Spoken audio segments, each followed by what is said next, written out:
Let this circle represent $1 million. This is what $10 million would look like. This is what $100 million would look like. And this is what $1 billion would look like.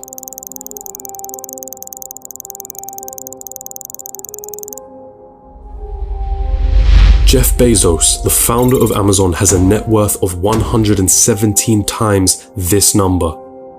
And then there's you.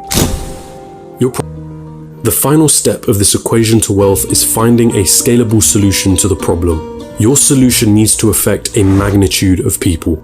Starting a restaurant? That's not scalable. You're constrained to the local area and the footfall of that area. But a franchise? Now that's more scalable. Is your solution a piece of software? Then that means once that software has been built, you can scale it infinitely online without needing to worry about things like production or shipping costs, as it's all done virtually. Good luck finding infinite scale with a job. But be careful. Does your solution require your time to generate money? Let's say you were a yoga teacher that charged $100 per hour. Congratulations, you only made yourself another job disguised as a business. There's only a certain amount of lessons that you can feasibly do in one day, and therefore your income is time-bound. But if you created an online yoga class that ran 24/7 with lessons you only had to create once, now that is scalable. Scaling your solution is critical here, so do not get lost on this point. Automation also plays an important role. Systems and processes will keep your business running like a smooth machine if implemented properly. If there is something in your business that you can outsource to somebody else or hire an employee to do it for you, assuming it financially makes sense for you to do so,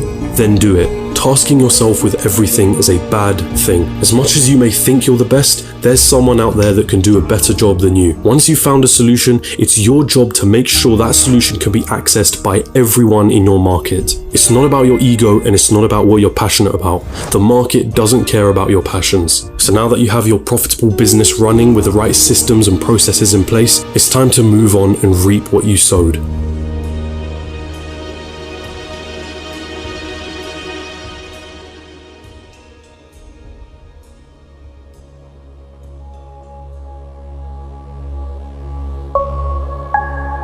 There are two likely paths you're going to face at this point.